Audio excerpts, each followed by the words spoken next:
Só que no capítulo 42, verso 1, nós percebemos que Deus faz menção de um outro servo, que dessa vez não é Israel. Olha o que diz aqui. Eis aqui o meu servo, a quem sustenho, o meu escolhido, a quem minha alma se compraz. Pus sobre ele o meu espírito, e ele promulgará o direito para os gentios. Aqui nós percebemos que já não há como identificarmos este servo com o povo de Israel. Mas alguns textos no próprio livro de Isaías, veremos que o Novo Testamento também nos ajuda a identificarmos quem é este servo do Senhor em Isaías 42. Mas vamos ver aqui alguns trechos no próprio livro de Isaías. Isaías capítulo 49, verso 5, diz assim, ó: Mas agora diz o Senhor, que me formou desde o ventre para ser seu servo, para que torne a trazer Jacó e para reunir Israel a ele, porque eu sou glorificado perante o Senhor e o meu Deus é a minha força. Aqui está falando de um servo que, além de ser luz para os gentios, como foi mencionado no capítulo 42, ele traria Israel de volta para Deus. Já no capítulo 53, verso 12, aí mata-se a charada. Aqui diz, por exemplo, na verdade não vamos ler o verso 12, vamos ler a partir do versículo 1 de Isaías 53. Quem creu em nossa pregação e a quem foi revelado o braço do Senhor? Porque foi subindo como renovo perante ele e como raiz de uma terra seca. Lembre-se de Isaías 11, onde Jesus é chamado de o renovo de Jessé, descendente de Davi, não é? Não tinha aparência nem formosura. Olhámo-lo, mas nenhuma beleza havia que nos agradasse. Era desprezado e o mais rejeitado entre os homens. Homem de dores e que sabe o que é padecer. E como um de quem os homens esconde o rosto, era desprezado e dele não fizemos caso. Certamente ele tomou sobre si as nossas enfermidades e as nossas dores levou sobre si. E nós o reputávamos por aflito, ferido de Deus e oprimido. Mas ele foi traspassado pelas nossas transgressões e moído pelas nossas iniquidades.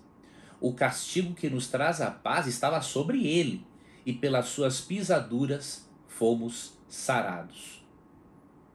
E aí o versículo 12: Por isso eu lhe darei muitos como a sua parte, e com os poderosos repartirá ele o despojo. Porquanto derramou a sua alma na morte, foi contado com os transgressores.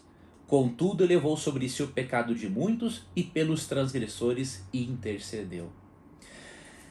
Não há dúvidas de que a leitura de Isaías 49, 5, Isaías 53, 1 a 5, né, mais o versículo 12, identifica este servo como Jesus Cristo. Além de Israel ser servo de Deus, Jesus Cristo viria como grande representante de Israel para atrair gentios a Deus e para atrair os israelitas, os judeus, de volta ao Senhor. A descrição aqui do castigo que Cristo sofreria na cruz, a descrição do sofrimento dele, no verso 7, né, foi humilhado, oprimido e humilhado, mas não abriu a boca, como o cordeiro foi levado ao matadouro.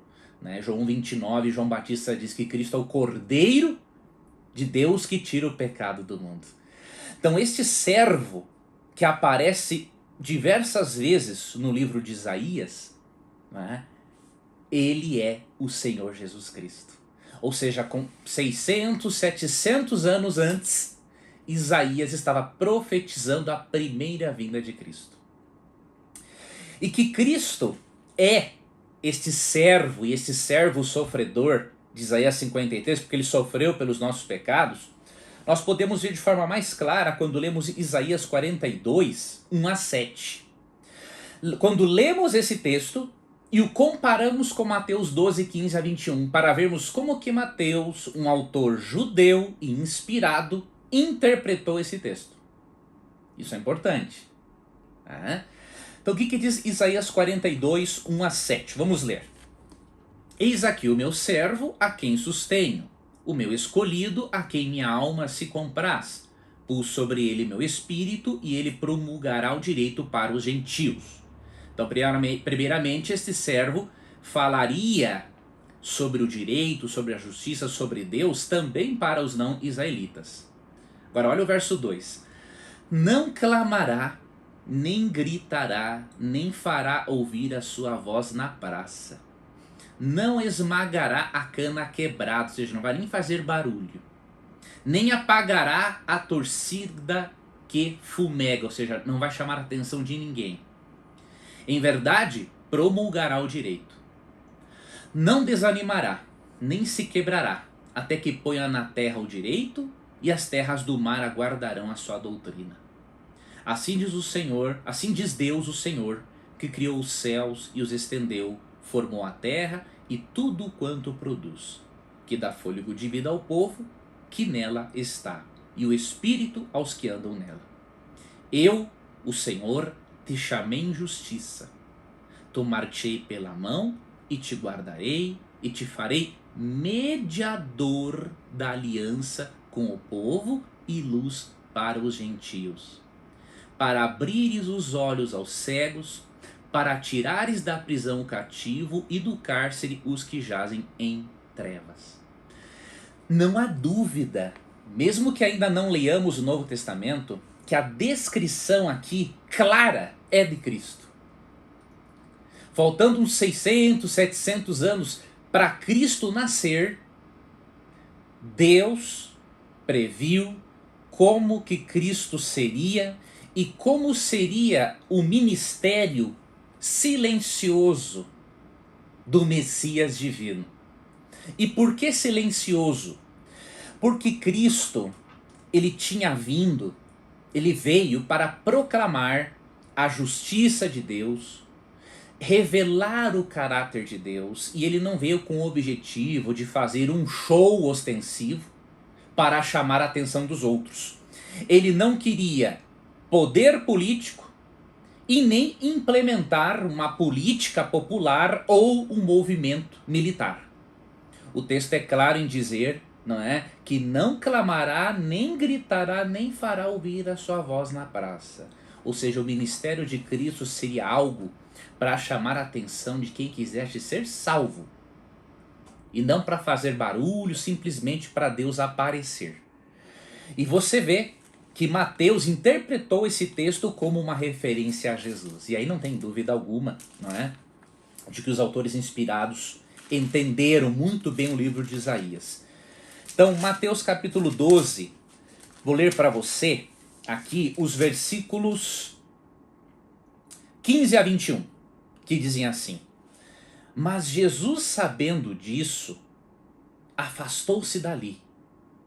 Ou seja, depois que Cristo tinha curado um homem com a mão ressequida, os fariseus conspiravam matar Jesus, tá? No contexto. Aí Jesus se retirou dali. Muitos o seguiram e a todos ele curou. Você lembra do texto?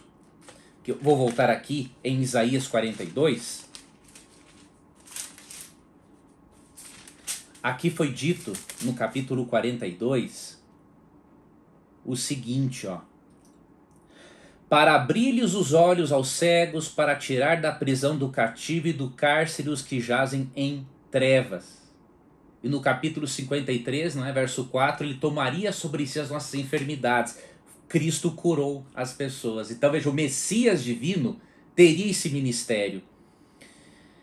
Depois que ele curou muitas pessoas, diz o verso 16 de Mateus 12: advertiu-lhes, porém, que não expusessem a publicidade, para se cumprir o que foi dito por intermédio do profeta Isaías, que foi o texto que nós lemos há pouco. Ó. Eis aqui o meu servo que escolhi, o meu amado em quem minha alma se compraz. Farei repousar sobre ele o meu espírito e ele anunciará juízo aos gentios. Não contenderá, nem gritará, nem alguém ouvirá nas praças a sua voz, não esmagará cana quebrada, ou seja, não vai fazer nenhum tipo de barulho, nem apagará a torcida que fumega, não vai chamar a atenção de ninguém, até que faça vencedor o juízo. E no seu nome esperarão os gentios. E foi exatamente isso que aconteceu, porque Cristo prega, cura, salva primeiro o povo judeu e depois também os gentios. Então, em Mateus 12, vemos que Mateus cita Isaías 42 para dizer que Isaías 42 se refere ao silencioso ministério de Jesus Cristo.